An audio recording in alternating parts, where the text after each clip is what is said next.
वो बिल संसद में रात के 2 बजे लाया गया। जब अमेरिका ने एक तरह से आर्थिक आक्रमण कर दिया भारत के ऊपर और उस जवाब देने से बचने के लिए इस बिल को लेकर आए हैं। सरकार अपने आप ही चल रही है, इस पर नियंत्रण, इस पर प्रशासनिक जो कंट्रोल होता है वो सरकार का बिल्कुल नहीं है। अब ये मुझे लगता है कि उनके मुंह से निकल गई बात, हालांकि उनके को जो एडवाइज़र होते बताते कि आपको ऐसा बोलना नहीं चाहिए था, लेकिन वो हकीकत थी, उनके मुंह से निकल गई।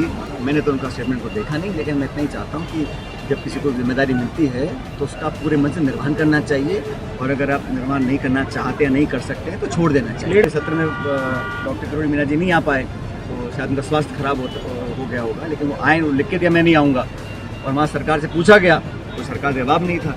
तो और जब मुख्यमंत्री खुद कह रहे हैं कि हमारा कोई फ़ोन उठा नहीं रहा तो राइजिंग क्या करेगा, लाइज नहीं करेगा ना। कि आप टाइमिंग देखिए, मणिपुर में राष्ट्रपति शासन लगाना है, वो बिल संसद में रात के 2 बजे लाया गया। जब अमेरिका ने एक तरह से आर्थिक आक्रमण कर दिया भारत के ऊपर और इतनी ड्यूटी टैरिफ लगा दी है कि हमारा जो उद्योग और जो एक्सपोर्ट का हमारा पूरा भारत की जो ताकत थी उसको कमज़ोर करने का काम किया। जिस राष्ट्रपति को खींच कर प्रधानमंत्री गले लगाते थे, अभी वहाँ होकर आए हैं, उसका पुरस्कार ये मिला है कि इतना भयंकर टैरिफ लगाया है कि अर्थव्यवस्था चरमरा जा सकती है, लाखों नहीं करोड़ों लोगों के रोजगार जा सकते हैं। ऐसे समय पर कि देश में इस पर चर्चा होगी, लोग जवाब मांगेंगे, हमें प्रभावी कार्रवाई करनी पड़ेगी। उससे बचने के लिए बड़े बड़े देशों ने कदम उठा लिए हैं, यूरोप ने, इंग्लैंड ने, चीन ने, कि हम अमेरिका के खिलाफ कदम उठाएंगे। भारत अभी तक चुप है और उस जवाब देने से बचने के लिए इस बिल को लेकर आए हैं। और हम लोग तो चाहते हैं अगर किसी भी क्षेत्र में आपको कुछ कमियां दिखती हैं, कुछ गलतियां हुई हैं, उसको सुधारने के लिए आप रिफॉर्म करना चाहते हैं, उसमें कोई आपत्ति नहीं है। लेकिन ये बिल जानबूझ के लाया इसलिए गया है ताकि लोगों के अंदर एक भ्रम पैदा हो। धर्म के नाम पर लोगों का जो बंटवारा करने की कोशिश भाजपा हमेशा करती है, उसी रास्ते पर चलना चाहते हैं। और हमें लगता है कि पूरे विपक्ष को, 234 विपक्ष के इंडिया अलायंस के सांसद हैं, जिस प्रकार इस बिल को लेकर आए हैं, जिस जल्दबाजी में लेकर आए हैं और जिस मंशा से लेकर आए हैं, उस पर बहुत बड़े सवाल उठते हैं। और मुझे लगता है कि ये जानबूझ के एक द्वेषता पैदा करने का माहौल निर्मित करने का काम भाजपा कर रही है। प्रकरण को लेकर आपने अपनी सरकार में की यात्रा निकाली थी, अब विपक्ष में है, तो इस पेपर लीक प्रकरण के मामले में आपका क्या? सरकार लगातार दावा कर रही है हम बड़े बड़े मगरमच्छों को पकड़ेंगे, हम किसी को छोड़ेंगे नहीं। अब 1.25 साल हो गया है, छोटे मोटे 2-5 लोग पकड़े होंगे, लेकिन सरकार जो केंद्र में भी उनकी है, राज्य में उनकी है, सीबीआई है, सारे एजेंसी हैं, बावजूद उसके क्या उनकी व्यवस्थाएं हैं कि वो अभी तक लोगों को पकड़ नहीं पा रहे हैं, ये समझ से परे है।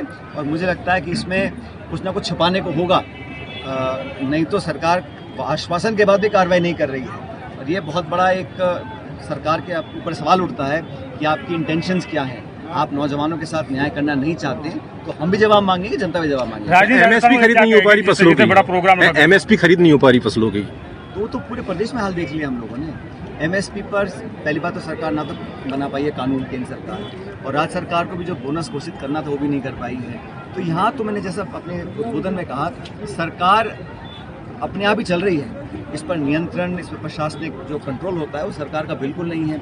अभी सीकर में इतना बड़ा आक्रमण किया पुलिस के ऊपर, अभी भीलवाड़ा में फिर यहाँ लोगों ने अटैक किया है, फैक्ट्री वर्कर्स ने, पुलिस। लेकिन जो अराजकता फैल रही है, जो टकराव हो रहा है, लगातार यहाँ बलात्कार हो रहे हैं, महिलाओं के साथ शोषण हो रहा है, सरकार का जो नियंत्रण होना चाहिए, क्योंकि आपस में टकराव इतना ज़्यादा है, खिंचाव इतना ज़्यादा है कि सरकार काम नहीं कर पा रही है। और अब यही नहीं पता कि सत्ता में, कंट्रोल में कौन है, किसके नियंत्रण से या तो अधिकारी चला रहे हैं या दिल्ली के नेता चला रहे हैं, यहाँ के मंत्री चला रहे हैं, ये किसी को पता ही नहीं पड़ रहा है। राजस्थान को लेकर सीएम ने ये कहा कि फोन नहीं उठा रहे, बड़ा प्रोग्राम किया गया था, सीएम ने बोला है। अब ये मुझे लगता है कि उनके मुंह से निकल गई बात, हालांकि उनके को जो एडवाइज़र होते बताते कि आपको ऐसा बोलना नहीं चाहिए था, लेकिन वो हकीकत थी, उनके मुंह से निकल गई कि 35 लाख, पता नहीं कितने लाख करोड़ का, 35 लाख करोड़ का उन्होंने MOU साइन कर दिए। अब या तो ये जल्दबाजी में किए हैं, दिल्ली के नेता को खुश करने के लिए किए हैं, या लोगों को भ्रमित करने के लिए किए हैं। अब घोषणा कर दी, निवेश आ नहीं रहा, उद्योग लग नहीं रहे, रोजगार मिल नहीं रहे, और कितनी ये राजस्थान की जनता के लिए कितनी शर्मनाक बात है कि सरकार का फ़ोन कोई उद्योगपति उठा नहीं रहे हैं MOU करने के बाद।